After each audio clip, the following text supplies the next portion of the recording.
एक दिन सुबह अचानक मेरे पास, मार्च का महीना था और अमेरिकन एम्बेसी से उनके असिस्टेंट कॉन्सुलेट और साथ में उनके जो साइंटिफिक एडवाइजर उस वक्त रहे, अल्ताफ लाल, जो मेरे अच्छे मित्र भी हैं। एक्चुअली वो मेरी first PhD student Anupama Raina के थीसिस एग्जामिनर भी थे, लेकिन उस वक्त वो अटलांटा में सीडीसी में एज ए साइंटिस्ट काम करते थे जब उन्होंने उनके थीसिस को एग्जामिन किया था। उसके बाद से वो असिस्टेंट यहाँ पे बन करके और दिल्ली में यूएस एम्बेसी में आ गए। और वहीं जब ये केस हुआ तो नेचुरली उनको मेरा ध्यान आया होगा कि डॉक्टर डोगरा यहीं पे हैं, तो अपने कॉन्सुलेट के अधिकारियों को लेकर के मेरे पास आए। और साथ में एक मृतिका जिनकी डेथ गया में हुई थी मार्च 2006 में, उनके फादर भी साथ में आए हुए थे। उन्होंने आकर मेरे को कहानी इस प्रकार बताई कि आशले जो है ये बड़ी अच्छी फैमिली से बिलोंग करती थी। इनके फादर भी यूएसए में अच्छी पोजीशन पे थे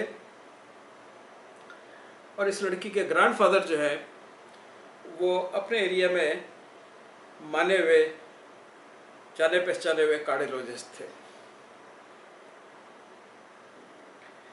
उनके फादर ने मुझे इस तरह से बताया कि उनकी बेटिया जो 21 साल की थी, मेडिटेशन एंड योगा में बहुत इंटरेस्ट रखती थी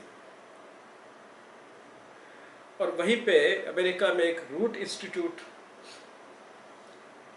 है और उस रूट इंस्टीट्यूट में उन्होंने मेडिटेशन और योगा में वहाँ पे ट्रेनिंग ली, उनका कोर्स किया।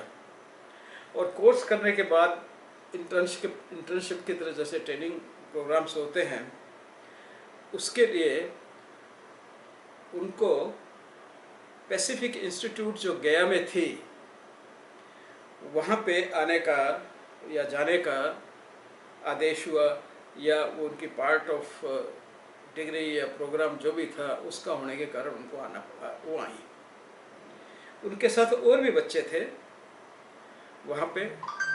पैसिफिक इंस्टीट्यूट जो गया में है वहाँ पे वो बाकी बच्चों के साथ रहने लगी और नॉर्मल तरीके से उन्होंने अपना कोर्स वहाँ पे पूरा किया।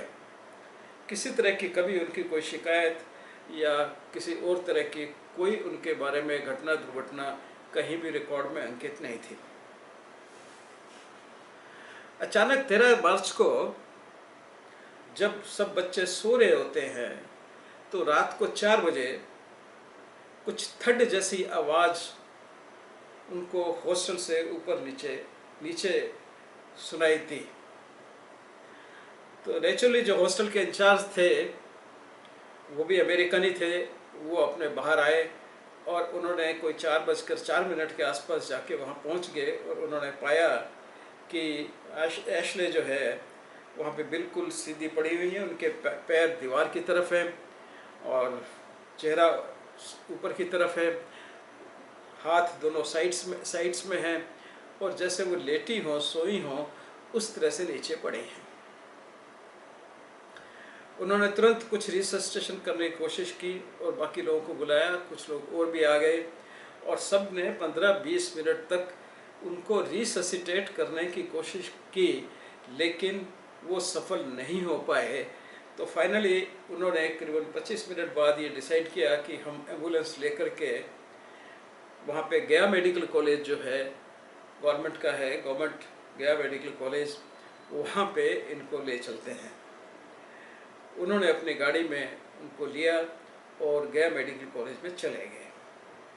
वहाँ पे ड्यूटी डॉक्टर ने उनको आते ही डेड घोषित कर दिया, मृत घोषित कर दिया। दूसरे दिन उनका पोस्टमार्टम हुआ। पोस्टमार्टम में सिवाय ब्लंट फोर्स इंजरीज के हेड पे और वेरियस पार्ट्स पे के सिवाय कुछ नहीं था। कोई दूसरे चीज़ों के साइन, कोई स्ट्रगल के साइन या कोई शार्प वेपन्स के साइन या कोई फायर आर्म की एविडेंस, कोई किसी तरह की या स्ट्रंगुलेशन की, मैनुअल स्ट्रंगुलेशन की या लिगेचर स्ट्रंगुलेशन की या और किसी प्रताड़ना के कोई वहाँ पे साक्ष्य नहीं थे। इसलिए उन्होंने डॉक्टर्स ने उनका ब्लंट फोर्स इंजरी से जो कॉज ऑफ डेथ बनता था फाइंडिंग के बेसिस पे वो बना करके और ये लिखा कि यह संभव है 20 फुट की ऊंचाई से गिर कर के इस तरह की चोटें होना संभव है। एक्चुअली दीवार की हाइट भी इतनी ही थी। ये सब स्टोरी वो मेरे पास लेके आए थे और मुझे उन्होंने रिक्वेस्ट किया कि मैं विजिट करूं गया को और उस इंस्टीट्यूशन को, पैसिफिक इंस्टीट्यूट को और उस हॉस्टल को जहाँ पर वो रहती थी और अपना ओपिनियन इसके ऊपर जाहिर करूं और उनको बताऊं, उनके पेरेंट्स को और जो कॉन्सलेट थे और साथ में जो अल्ताफ़ लाल हमारे मित्र, प्रिय मित्र आए हुए थे, मैं ऐसे उनको बताऊं। मैंने उनको कहा ठीक है। बाय द वे उस दिन मैं बिजी था एग्जामिनेशन में, इसलिए ज़्यादा मैं समय उनके साथ नहीं बिता पाया पर फिर भी काफ़ी घंटा, सवा घंटा हम लोगों की बातचीत हुई और फिर मुझे अपने दूसरी एक मीटिंग में जाना था तो मैं चला गया ये करके कि इस केस का हम समाधान करेंगे जरूर। उसके उपरांत उनके फादर फिर मेरे से मिलने आए और उन्होंने सारी बात मेरे को डिटेल में कही कि ये लड़की बहुत अच्छी थी ना। उस लड़की, मैंने कहा कि इसमें तो कोई शक की बात ही नहीं है कि वो लड़की बहुत अच्छी है और मैं अब जितने भी उनके कागज़ वगैरह, परिस्थितियाँ वगैरह हैं उनको पढ़ चुका हूँ, वो सारी मेरी नॉलेज में आ गई हैं, तो मैं आपको अपना ओपिनियन इसमें दे सकता हूँ, बता सकता हूँ। वो कुछ उसको सुसाइड नोट तो नहीं कहेंगे पर कुछ संदेश लिख करके अपनी जर्नल यानी कि डेली डायरी में और उसके अलावा एक पत्र अपने छात्र मित्रों के साथ के लिए और टीचर्स के लिए एक जर्नल पत्र भी लिख करके गई थी। तो वो सब मैंने देखा था, किया था। तो उसके उपरांत मैंने कहा कि मैं इस नतीजे पे पहुंचा हूँ कि यह चोटें जो गिरने से और इतनी ऊंचाई से गिरने से संभव हैं और किसी तरह का नहीं मिलता। सबसे बड़ी बात जो उसमें थी कि कोई फाउल प्ले का या उसका कम चांसेस नज़र आ रहे थे क्योंकि वो बहुत अच्छी लड़की थी। वो बहुत ही एक हाई कैरेक्टर की लड़की थी अमेरिका जैसे कंट्री में और 21 साल की उम्र के होने के बावजूद भी उनका हाइमन एकदम इंटैक्ट था और किसी तरह का कोई ऐसा इंगित नहीं मिलता था कि वो कभी भी किसी भी तरह की सेक्सुअल एक्टिविटी में इन्वॉल्व हुई हों। और वो ये सब उसकी मॉरलिटी को और हाई इंटीग्रिटी को शो करता है। और वह उनके कोर्स की जो कोर्स डिज़ाइन था, जो रूट इंस्टीट्यूट पे भी और जो पैसिफिक इंस्टीट्यूट ट्रेनिंग प्रोग्राम था, उन सब को देख के नहीं लगता कहीं भी कि उनके मानसिकता में किसी तरह की अपभ्रंशता थी। Basically she was very intelligent girl और बहुत अधिक अध्यात्म सोच रखने वाली लड़की थी और बहुत अच्छे परिवार से बहुत अच्छे ढंग से उसका पालन पोषण हुआ था।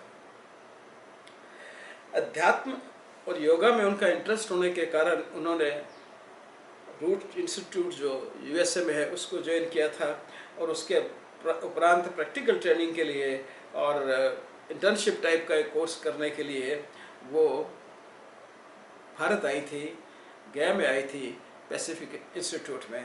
तो यह सब शो करता है कि वो एक बहुत ही हाई इंटेंसिटी और इंटेलिजेंट, इंटेग्रिटी और इंटेलिजेंट दोनों को रखने वाली लड़की थी। तो ऐसी लड़की का साथ में कोई किसी भी तरह का क्रिमिनल एक्ट हॉस्टल में जहाँ बड़ी सुरक्षित ढंग से वहाँ पे सुरक्षा की व्यवस्था देखी गई थी, वो बहुत अच्छी थी। तो हर चीज़ वहाँ पे इस तरह से सुरक्षित होने के कारण ऐसा कोई लगता नहीं था कि कोई और व्यक्ति आके वहाँ पे कुछ ऐसी संभावनाएं और उसका किसी के साथ कोई संबंध या होने का प्रश्न नहीं उठता, जो अक्सर कारण हुआ करते हैं मर्डर के या किसी और चीज़ के। उन सब को ध्यान में रखते हुए हमने उनके फादर को समझाया, सारी बात बताई हमने, और कहा कि मेरे विचार में उन्होंने इस सुसाइड ही किया है, and that suicide high intelligence, high religiousness, religious नहीं कहेंगे हम उसको, कहेंगे highly philosophical idea of about life, आंतरिक चिंतन जिसे कहते हैं, उसमें इन्वॉल्व होने के कारण, इसीलिए वो योगा और मेडिटेशन के अंदर अत्यधिक बहुत अच्छी स्टूडेंट थी, योगा और मेडिटेशन दोनों की उस इंस्टीट्यूट की। तो ये सब ऐसे जो व्यक्ति होते हैं जिसको हम बिल्कुल ही बहुत ही हाई स्टेटस पे रखते हैं, वो लोग भी कभी कभी अपनी समझ के कारण ही, अपनी अंडरस्टैंडिंग के कारण ही, अपनी डीप पैंट जो उनकी अध्यात्म में होती है, उसके कारण दुनिया को एक माया समझ के और इसको छोड़ने का प्रयत्न कर देते हैं। ऐसा नहीं, स्वामी राम तीर्थ कई बहुत से आपको मिलेंगे ऐसे उदाहरण, जिन बहुत अत्यधिक इंटेलिजेंट संतों ने भी अपना आत्मदाह या पानी में चले गए, भगवान राम भी और लक्ष्मण भी सरयू में चले गए थे। तो उस तरह का एक हाई इंटेलिजेंस लेवल पे भी, जिसमें डिप्रेशन नहीं होता, उसको डिप्रेशन की कैटेगरी में हम नहीं रख सकते, क्योंकि बाकी एक्टिविटी में उनका जीवन का पूरा भागीदारी होती है। वो हर चीज़ को बड़ा अच्छे से करते हैं, पढ़ने लिखने में हर चीज़ में बहुत अच्छे होते हैं, पर अपनी आंतरिक समझ के कारण वो पूरी इस एग्जिस्टेंस को जस्टिफाई नहीं कर पाते, और इस एग्जिस्टेंस से, इस माया से निकलने का प्रयास करते हैं। और उस प्रयास में कभी कभी वो लोग जो है अपना आत्मदाह भी कर देते हैं। तो हमारे यहाँ भी योगियों का आत्मदाह या पानी में डूब जाना या कहीं हिमालय पे चले जाना, इस तरह के तमाम उदाहरण मिलते हैं। इनको अब किस कैटेगरी में रखा जाए, इन चीज़ों को, जो एक सिकनेस की तरह नहीं है, एक इंटेलिजेंस के कारण, हाई इंटीग्रिटी के कारण है। यह एक सोचने का विषय है। कहीं जो इससे संबंधित लोग हैं वो सब सोच करके इसको किसी अलग कैटेगरी में रखें। इवन हमारे जो इतने उपनिषद और इतनी हमारी जो योग वशिष्ठ वगैरह है, उसमें भी इसका प्रावधान है, स्व अपने प्राण छोड़ने का प्रावधान है। राधे उन्होंने कंडीशन दी हैं कि ऐसी ऐसी जब सिचुएशंस हों तो आपको अपना प्राण स्वयं त्याग देना चाहिए। तो इस स्थिति को अगर डिफरेंट भाव से देखते हैं, ये एक डिफरेंट सिचुएशन है जिसको हम ऑर्डिनरी सोसाइटी के साथ नहीं मिला सकते, और इस पे अलग से विचार करने की ज़रूरत है।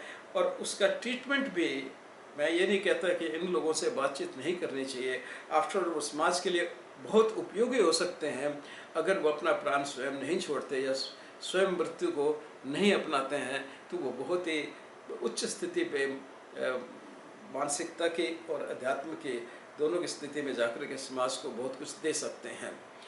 तो उनसे किस तरह से चर्चा करके उनको इस संसार में से संसार को नहीं छोड़ने का उनका मन बदल सकते हैं, उसके लिए मैं अलग से प्रयास करना पड़ेगा। आज इतना ही। इसके बाद मैं इतना ही कहूँगा कि उनके पेरेंट्स बहुत सेटिस्फाई हुए, उन्होंने मुझे बहुत धन्यवाद दिया, और उसके बाद वो अमेरिका चले गए। धन्यवाद।